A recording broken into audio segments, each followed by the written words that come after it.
Nós louvamos a Deus pela oportunidade que Ele nos concede de estar aqui. Ele nos reúne e, reunidos pela bondade, pela orientação do Senhor, nós o louvamos em gratidão, respondendo àquilo que Ele tem realizado nas nossas vidas. E nós fazemos isso conforme o nosso próprio Deus nos orienta. E hoje recebemos essa orientação através da carta que o apóstolo Paulo escreveu aos Filipenses, no capítulo 2, e lemos a partir do versículo 5 até o versículo 11. Vamos ficar em pé, vamos fazer uma leitura responsiva, alternada, de Filipenses 2, 5 a 11. Leiamos. Tende em vós o mesmo sentimento que houve também em Cristo Jesus.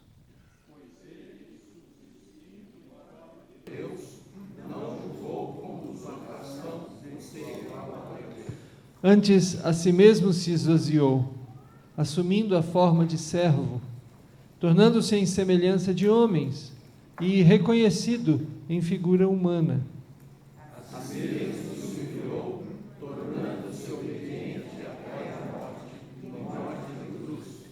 Pelo que também Deus o exaltou sobremaneira, e lhe deu o nome que está acima de todo nome.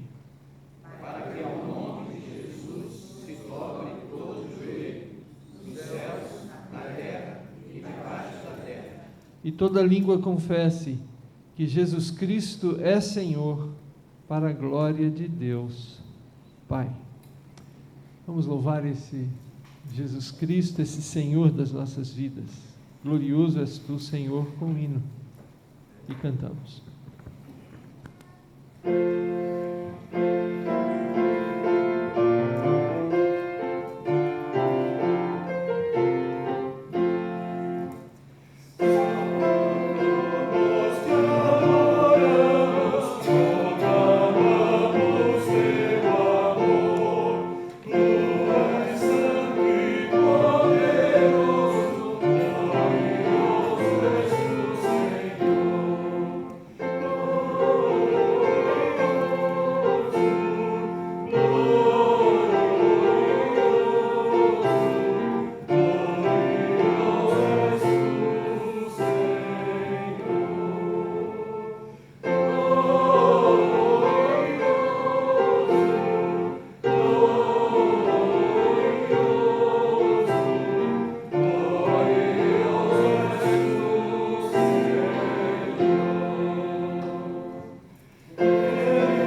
vamos falar com Deus em oração.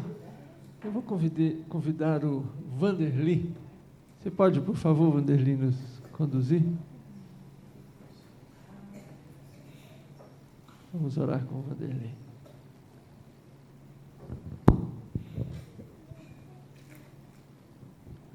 Graças te damos, ó Deus, por este momento, por esta manhã, que temos a oportunidade, ó Pai, de ouvir a Tua palavra, e que essa palavra, Deus, ela venha fazer a diferença em nossa vida, e que Teu Espírito Santo, ó Deus, continue nos conduzindo. Nós estamos ansiosos, ó Deus, para ouvir a Tua palavra. Obrigado, ó Deus, por esta oportunidade. Nós oramos agradecidos em nome de Jesus. Amém. Assente-se, por favor.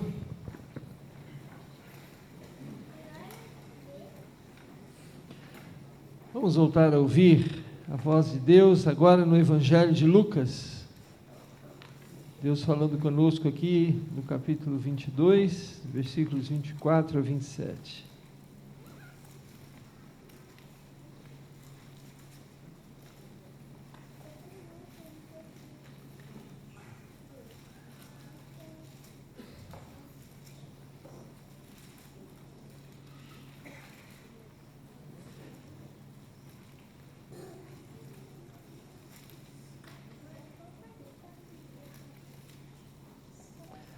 Suscitaram também entre si uma discussão sobre qual deles parecia ser o maior.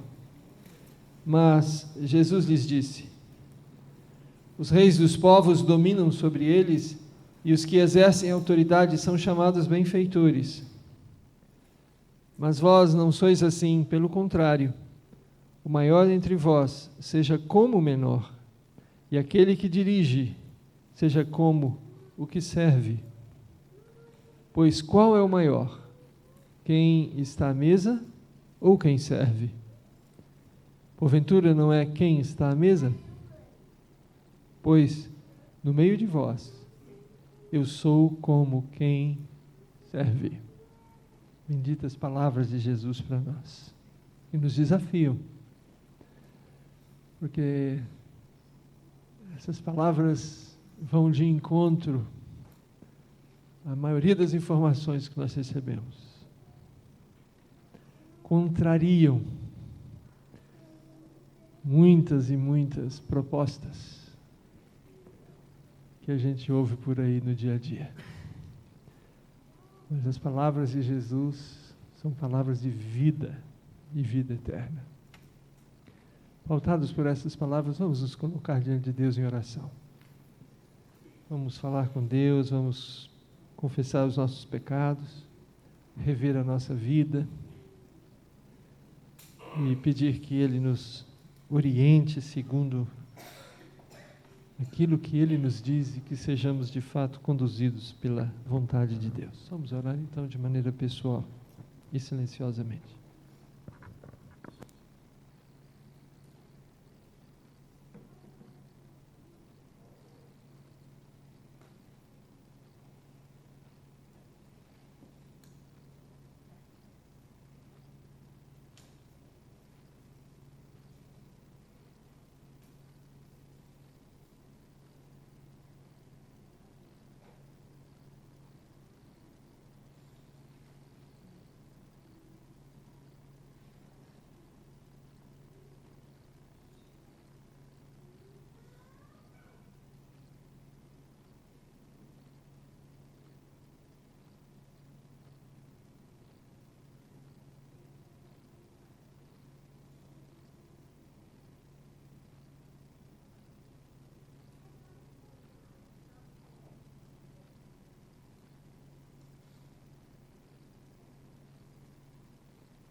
Eu peço ao pastor Gilmar, você pode, por favor, meu irmão, nos conduzir numa oração dívia?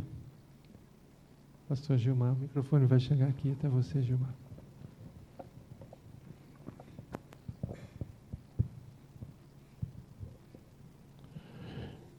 Nosso Pai, nós agradecemos porque estamos aqui nesta manhã, no começo dessa nova semana.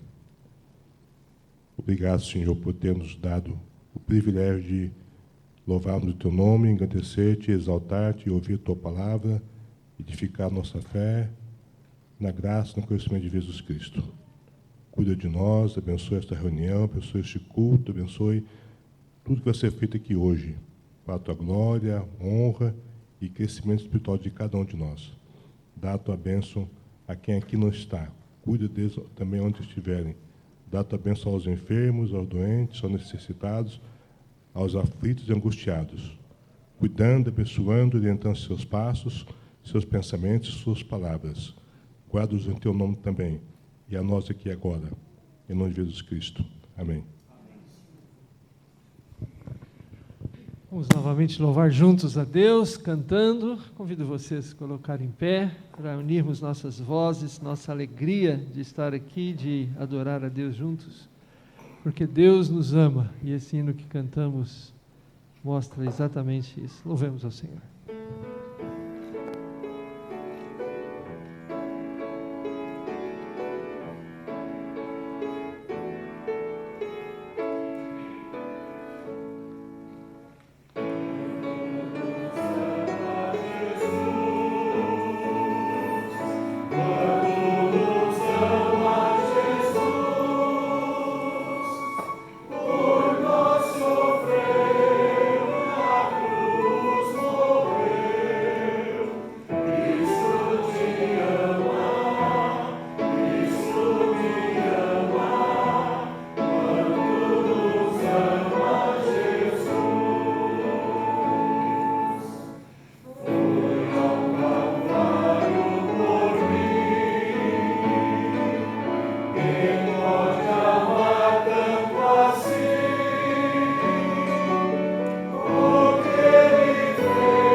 Sabendo desse amor, vamos ver quem Deus trouxe, quem está ao nosso lado nessa manhã. Vamos nos cumprimentar, vamos nos acolher com alegria no Senhor.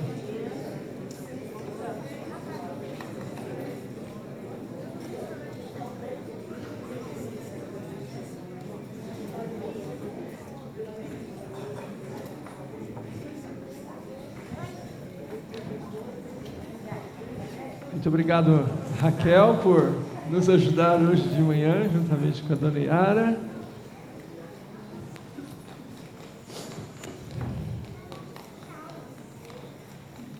Adriana tem uma mensagem que ela preparou para as crianças que têm entre 2 e 6 anos. Então, as crianças dessa faixa etária podem acompanhar a Adriana. E ela tem uma mensagem para as crianças dessa faixa etária.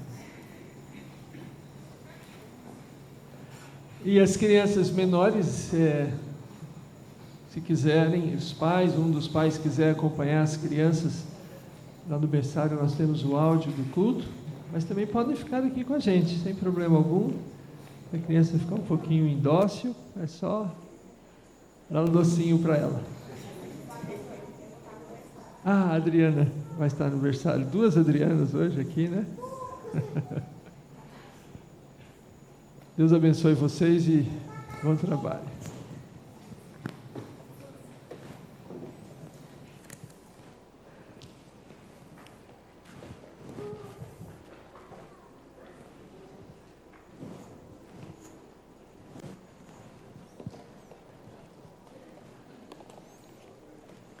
Bom dia, queridos irmãos e irmãs. Que a graça e a paz do Senhor Jesus sejam abundantes sempre sobre a nossa vida, como está sendo nesta manhã gloriosa de domingo. Essa foi a cena que no domingo passado encerrou a nossa IBF, que falou sobre a turminha de Jesus, sobre Jesus e os seus discípulos. E a cena final foi esta de Jesus sentado à mesa com os seus discípulos, instituindo a sua ceia e naquele instante lavando os pés dos seus discípulos.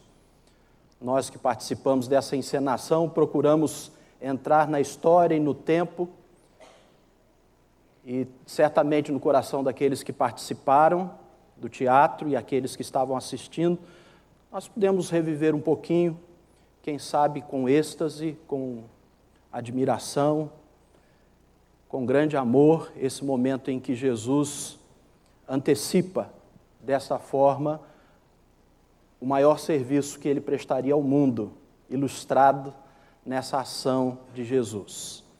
E porque nesse mês nós estamos falando sobre diaconia, sobre serviço, nós não temos maior modelo de serviço do que este. O modelo cristão de grandeza e de poder é Jesus, aquele que se fez servo por amor de nós.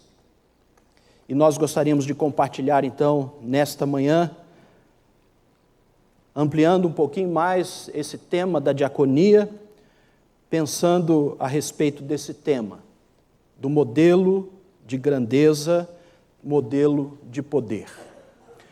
Certamente você já ouviu ou tem ouvido várias vezes na mídia, na televisão, na revista, no jornal, essa palavra empoderar ou empoderamento. Empoderar é uma das palavras da moda. E a rigor ela nem existe no vocabulário brasileiro. Ela é uma apropriação livre do termo em inglês empowerment, que segundo o dicionário de Oxford, significa tornar alguém mais forte, especialmente no controle da própria vida e na reivindicação de seus direitos. Essa palavra tem sido muito usada no contexto social, em dar voz aos oprimidos, aos excluídos. Talvez tenha se popularizado por causa do movimento feminista, o empoderamento da mulher nos dias atuais.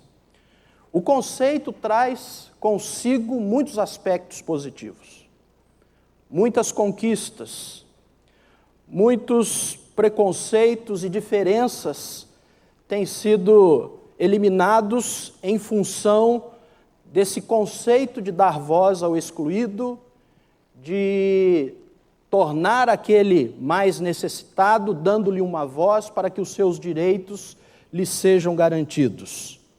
Mas como nós somos imperfeitos, como nós somos, por natureza, pecadores, e desde o Éden, empoderar significa querer ser igual a Deus, há também muita distorção, muitos aspectos negativos no empoderamento. Na revista Ultimato deste mês, você vai encontrar um artigo muito interessante sobre a questão do movimento feminista, que trouxe tantas conquistas para as mulheres, mas ao mesmo tempo trouxe no seu bojo uma luta por algo que Deus condena, o aborto. E as feministas têm espalhado pelo mundo esta bandeira de igualdade, mas também desejo de dizer, eu sou livre para fazer o que eu quero do meu corpo. E isso tem sido um grande entrave dentro desse conceito de empoderamento. Provocados até por essa popularização do termo, uma entidade chamada Estúdio de Ideias, por meio de um questionário online, uma enquete foi feita com aproximadamente 1.517 internautas entre 20 e 54 anos no Brasil, para descobrir o que as pessoas entendiam sobre poder. Quando elas se sentem empoderadas, o que elas pensam a respeito disto. E as respostas nos levam a concluir que grande parte das pessoas consideraram que ter poder significa fazer tudo o que se quer, mesmo que para isso precise se sobrepor ao outro. Esta foi o resultado dessa enquete. 43% dos entrevistados disseram que ter poder é se sobrepor ao outro. 37% consideraram que ter poder é buscar benefícios pessoais. E apenas 12% desses entrevistados disseram que empoderar é um ganho coletivo, então pensando-se em outras pessoas. E 8% ou não conseguiram responder ou deram outros tipos de respostas. Então, essa pequena enquete nos mostra realmente que a nossa natureza caída nos faz pensar em empoderamento, em poder de forma distorcida, dentro, é claro, da sua própria natureza caída, que é se beneficiar, mesmo que tenha que com isso prejudicar outras pessoas. Essa é uma cultura que infelizmente vemos no nosso país. Mas isso não é novo. Os discípulos de Jesus buscavam também, posições, como um texto que nós já lemos hoje.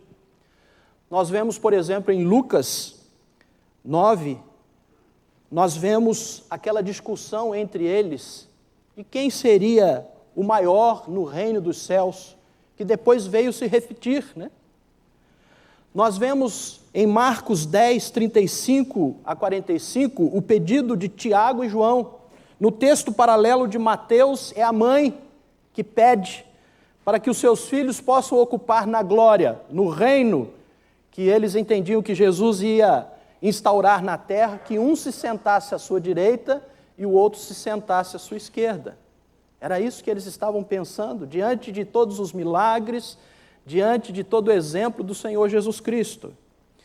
E no texto que nós já lemos hoje, novamente, naquele contexto tão sublime, onde Jesus demonstra para o que veio, para servir com amor, eles novamente voltam a discutir sobre quem era o maior. Talvez essa seja uma das maiores tragédias humanas. Mas imagine a cena. Ali estava Jesus, momentos antes de dispor de sua vida em prol desses homens, centralizando toda a sua atenção em suas necessidades, amando-os com muita ternura e intensamente, porque o texto diz que ele os amou até o fim, os amou extremamente. Entretanto, enquanto o seu coração sente por eles compaixão, eles estão gastando tempo com essa pergunta: qual de nós é o maior? E o que torna esta atitude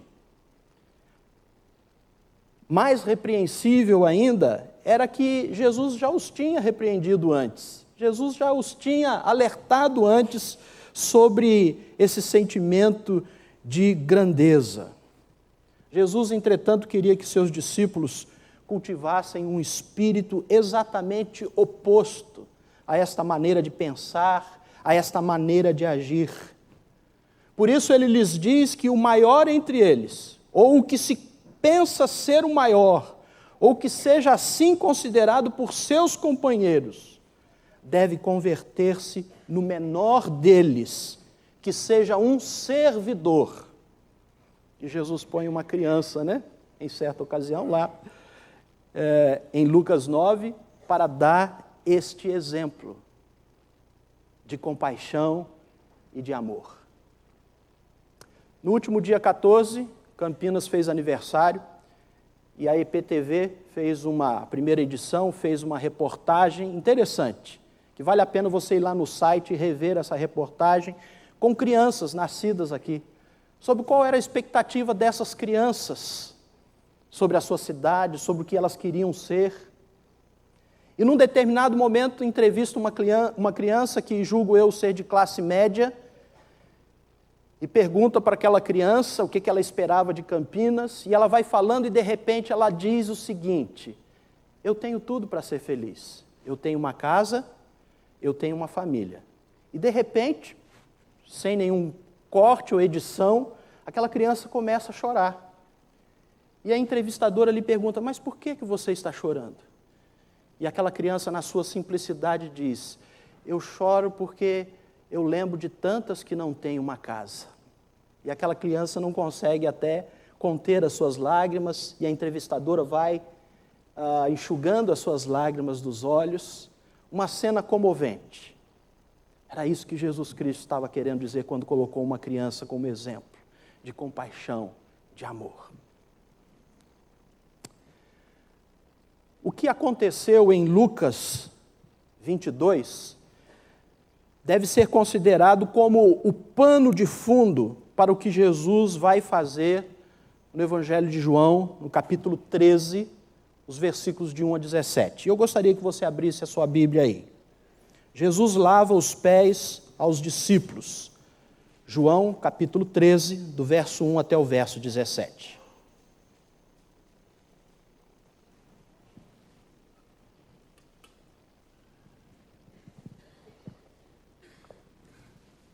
Ora, antes da festa da Páscoa, sabendo Jesus que era chegada a sua hora de passar deste mundo para o Pai, tendo amado os seus que estavam no mundo, amou-os até ao fim. Durante a ceia, tendo já o diabo posto no coração de Judas Iscariotes, filho de Simão, que traísse a Jesus, sabendo este que o Pai tudo confiara em suas mãos e que ele viera de Deus e voltava para Deus, levantou-se da ceia, tirou a vestimenta de cima e, tomando uma toalha, cingiu-se com ela. Depois deitou água na bacia e passou a lavar os pés aos discípulos e a enxugar-lhes com a toalha com que estava cingido. Aproximou-se, pois, de Simão Pedro e este lhe disse: Senhor, tu me lavas os pés a mim? Respondeu-lhe Jesus: o que eu faço não sabes agora, compreendê-lo-ás depois. Disse-lhe Pedro: nunca me lavarás os pés. Respondeu-lhe Jesus: se eu não te lavar, não tens parte comigo. Então Pedro lhe pediu: Senhor, não somente os pés, mas também as mãos e a cabeça.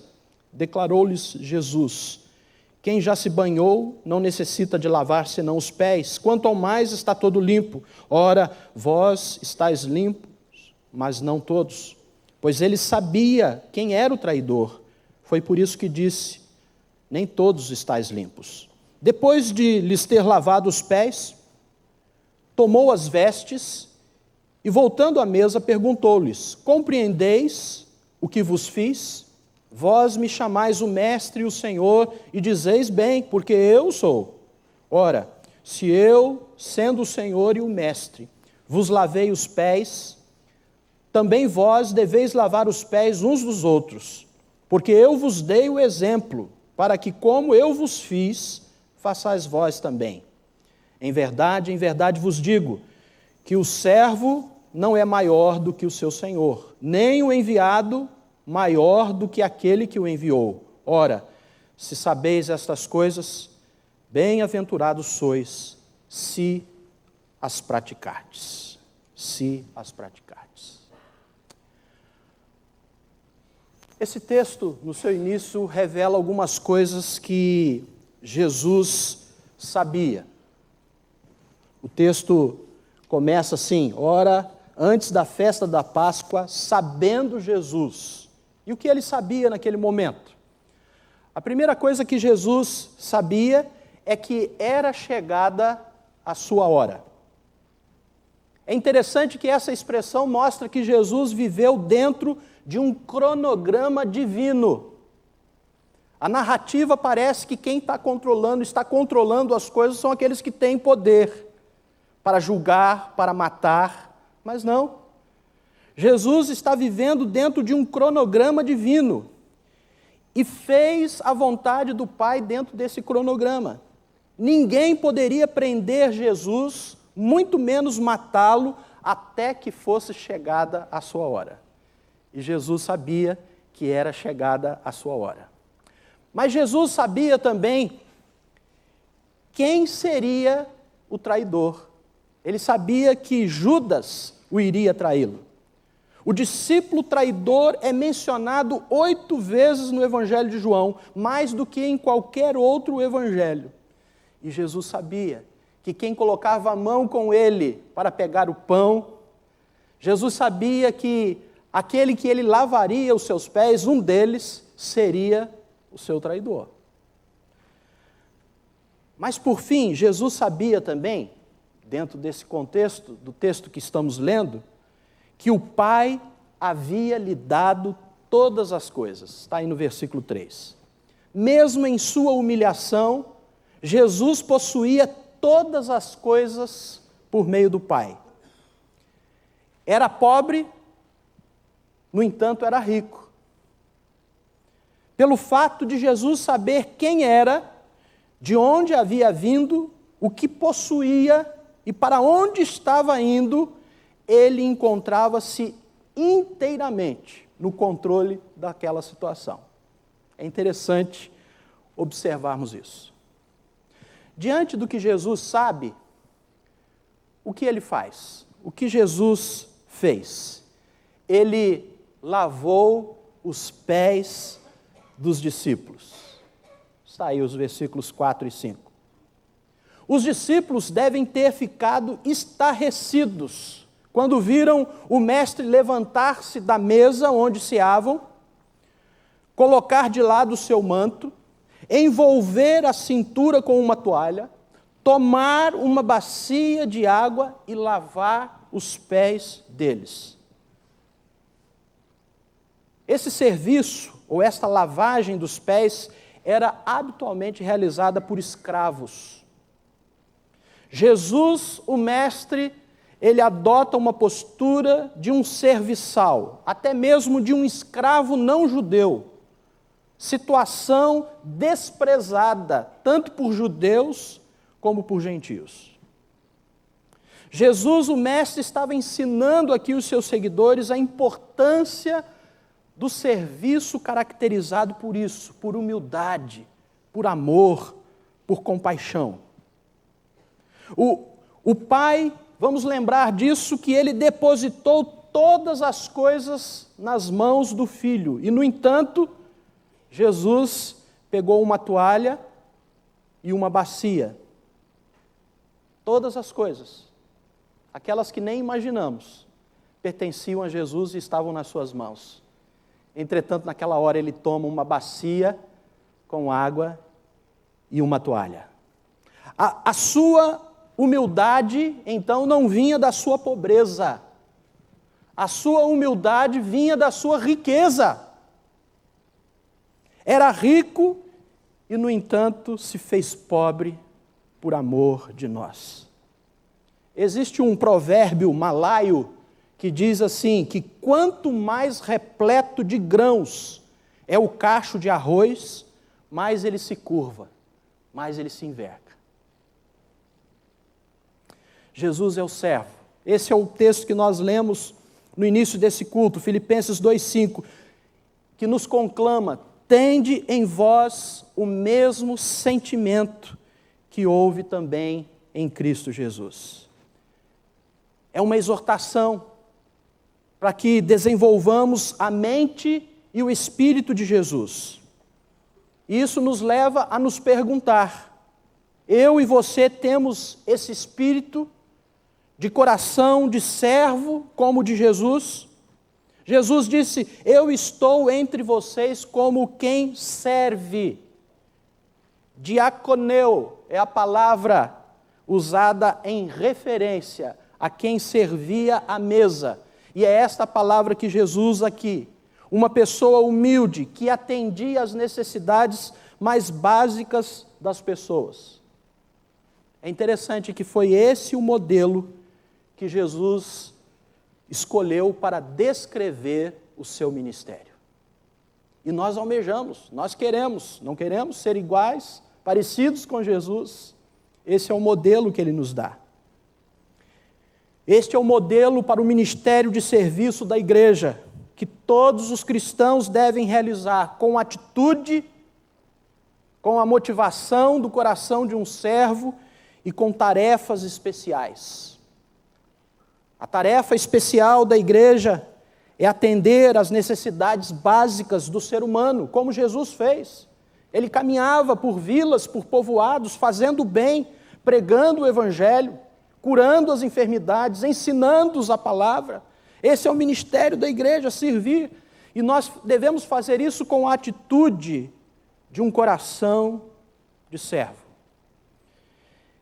E nós vemos então aqui, a partir desta mensagem que Jesus primeiro demonstra, lavando os pés dos discípulos, e depois na sua explicação a seguir, 3 aspectos ou características dessa atitude, daquilo que motivou Jesus a fazer o que fez, a ir à cruz por nós, que podem ser vistas no exemplo maior de Jesus Cristo naquela noite em que lavou os pés dos seus discípulos. Primeiro, Jesus lavou os pés dos seus discípulos apesar da sua morte iminente. Ele sabia que era chegada a sua hora. A ira de Deus estava para ser derramada sobre Jesus. A ira que deveria ser derramada sobre nós, seria derramada ali naquela cruz sobre Jesus. E ele estava sentindo o tremendo peso disto, mesmo durante a ceia.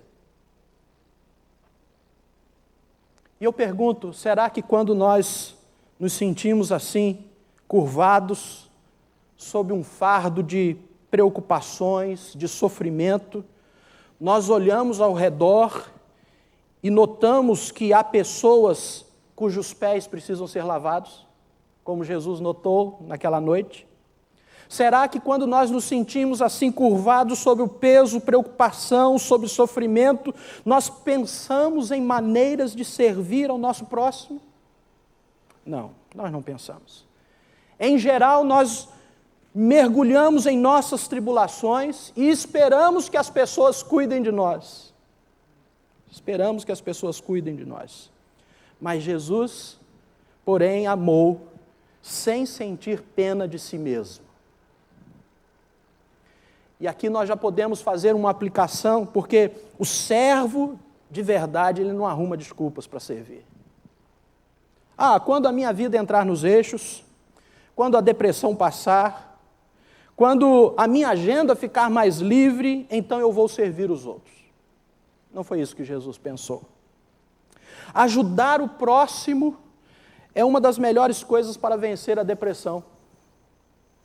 Se com a renúncia própria você beneficiar os famintos e satisfazer o anseio dos aflitos, então a sua luz despontará nas trevas e a sua noite será como o meio-dia.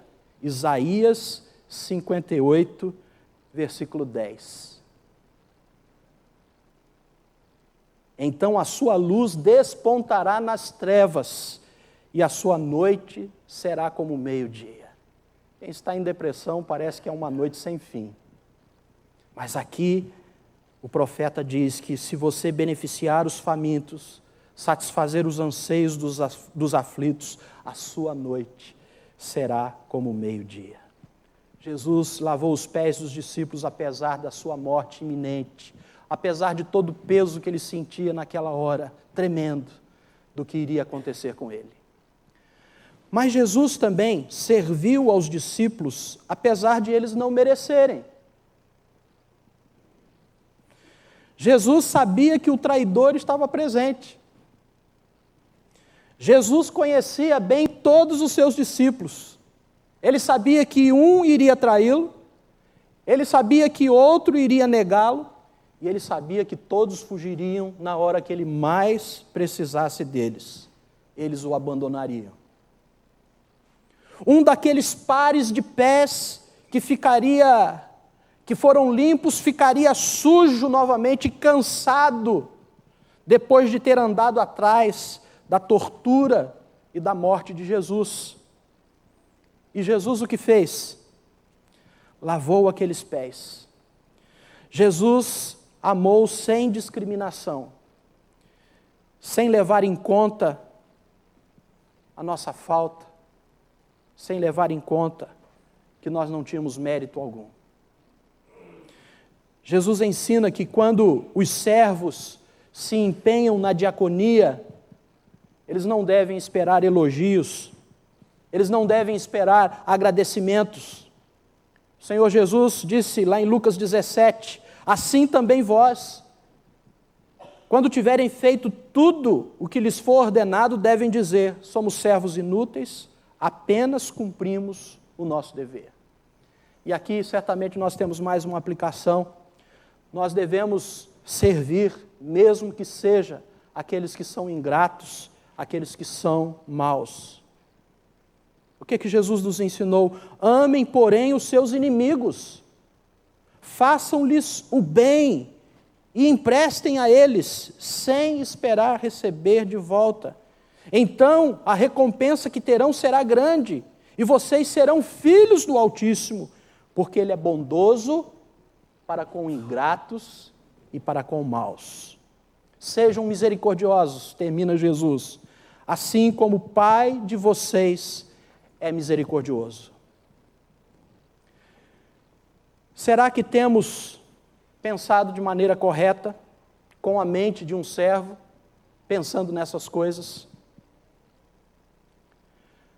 Será que não existe em nossa vida? Certamente existem pessoas desagradáveis, pessoas ingratas, mas a quem nós deveríamos amar e servir, mas de quem estamos a ponto de desistir delas? Quantas vezes nós, pastores, no nosso ministério pastoral, nós encontramos pessoas assim, pessoas ingratas. Nós estamos a ponto de desistir de acompanhá-las, de aconselhá-las. Só o amor de Jesus Cristo, só a compaixão de Jesus Cristo pode nos mover a insistir com elas, a ir atrás delas, a deixar as 99 para ir ao encontro daquela que está perdida.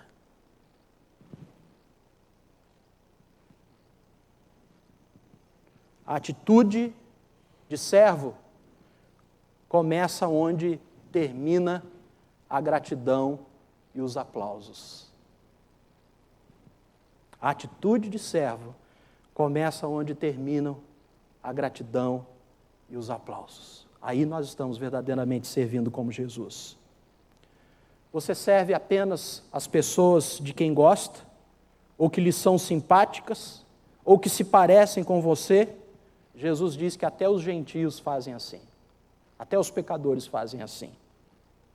Assim, o terceiro aspecto daquilo que Jesus fez, mostrando a sua atitude, é que mesmo sendo alguém importante, grande, poderoso, como ele sabia que era, porque ele sabia o que o Pai havia lhe dado, mas Paulo diz que ele se esvaziou a si mesmo, se tornando servo. Ele serviu. Jesus era o soberano, no entanto, ele assumiu o lugar de servo. Tinha todas as coisas em suas mãos, no entanto, ele pegou uma toalha e uma bacia. Ele era o Senhor e Mestre, no entanto, serviu aos seus seguidores. Alguém disse que humildade não é pensar em si mesmo como alguém inferior. Antes, a verdadeira humildade é esquecer-se de si mesmo. Jesus fez isso. Ele era o rei do universo. E ele logo voltaria para o lugar junto ao Pai. Ele sabia disso. Quantas pessoas você já deve ter encontrado na vida, ou quem sabe você é até uma delas, ou podemos ser uma delas. Quantas pessoas, ao serem promovidas no trabalho, sentem dificuldade em realizar tarefas insignificantes, suprir necessidades básicas e exibir uma atitude de servo de humildade. Consideram-se agora grandes, consideram agora boss, chefes. Jesus, porém, serviu sem levar em conta quem era. Ele serviu sem ser arrogante. E aqui nós temos mais uma aplicação, que o servo, ele coloca o seu orgulho, a sua soberba, a sua arrogância de lado, e ele serve com amor e com a compaixão com que Jesus nos tem demonstrado.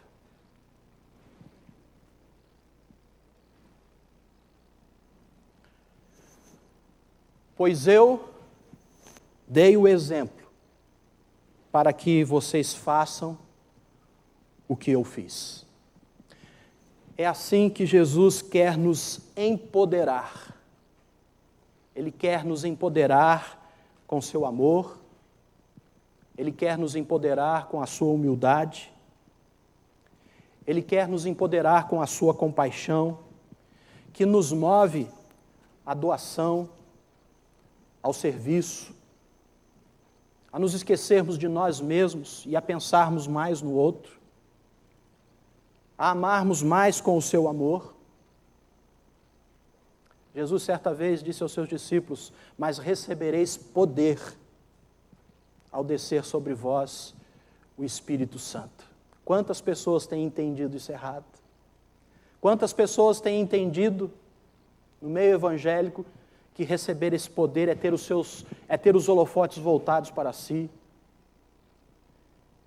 é se tornarem dignos dos aplausos, da gratidão das pessoas, da importância das pessoas. Mas Jesus diz: recebereis poder para serem minhas testemunhas, para serem meus mártires, para dar a sua vida por esta causa, para amar como eu os amei. É assim que Jesus quer nos empoderar, meu irmão e minha irmã. É esse tipo de grandeza, de poder, que Jesus quer que nós demonstremos. Não arrumando desculpas para servir, servindo mesmo que seja aos ingratos e maus, e colocando toda a soberba, toda a vanglória de lado, e pegar a bacia, e pegar a toalha, e lavar os pés dos nossos irmãos, assim como Jesus fez. Que Ele nos dê graça e misericórdia, para que este mesmo sentimento que Jesus teve, seja o sentimento que nutra o nosso ministério, que como igreja temos de diaconia, que às vezes pensamos que está confiada somente aos diáconos, que por excelência tem que ser esses ministros da misericórdia e do socorro da igreja, mas que contam com um grande exército de diáconos e diaconisas que servem ao Senhor com amor, com dedicação, não fazendo conta de nada, a não ser de agradar o seu Senhor e Mestre, que disse: pois eu dei o exemplo para que vocês façam o que eu fiz. E Jesus acrescenta mais abaixo: felizes serão se vocês entenderem e praticarem isso. Que Deus nos abençoe, irmãos. Que Ele nos dê a graça. Porque Deus, Ele dá graça aos humildes, aqueles que se voltam para Ele para servi-lo como Ele serviu. Curve a sua cabeça, curve a sua fronte, fale com Deus, porque temos resposta a dar ao Senhor, diante da sua palavra, diante do seu exemplo. Estamos dispostos a fazer o mesmo que Jesus fez?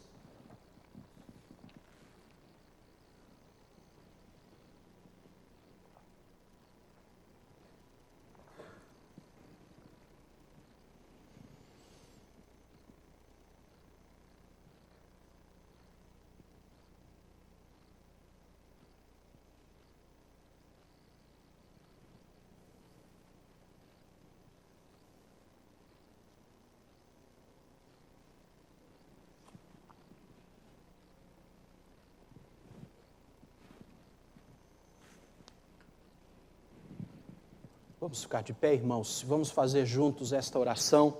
Mais de Cristo eu quero ter, mais de Cristo, mais do seu amor, mais da sua compaixão, mais da sua mansidão.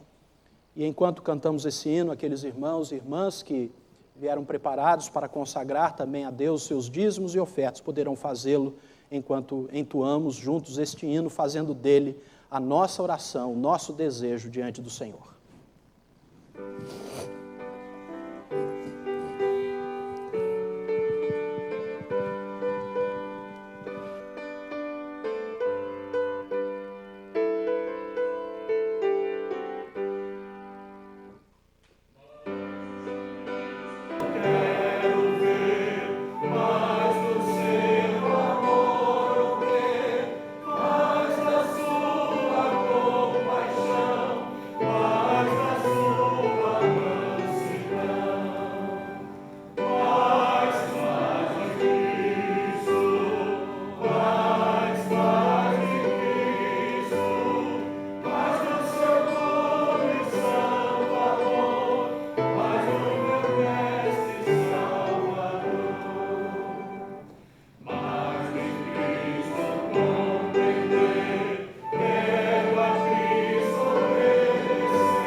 Te damos graças, Senhor, por essa palavra preciosa que ouvimos nessa manhã.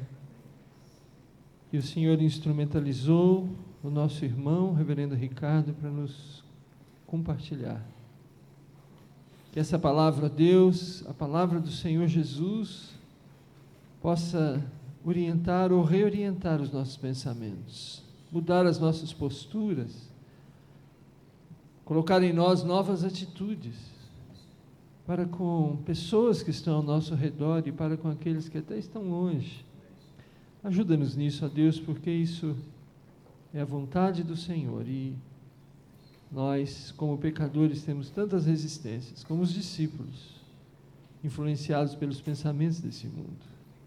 Limpa-nos, ó Deus, e enche-nos com o Teu Espírito Santo, para que sejamos cálices que transbordam dele, do Espírito, em serviço fiel, alegre e grato. Irmãos, que a graça do Senhor Jesus, que o amor de Deus, o Pai, e que a comunhão do Espírito Santo repouse e assim permaneça sobre vós e sobre toda a casa de Deus, espalhada por este mundo afora, agora e sempre. Amém.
Nós queremos saudar as pessoas que estão nos visitando hoje de manhã.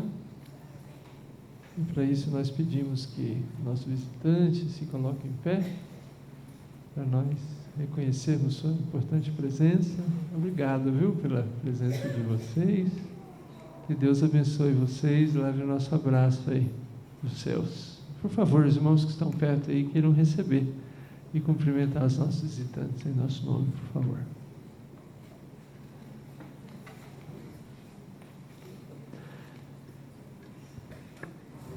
Por favor, dê atenção ao boletim, porque através dele você vai tomar conhecimento e vai poder se envolver também nos assuntos que Deus nos tem confiado.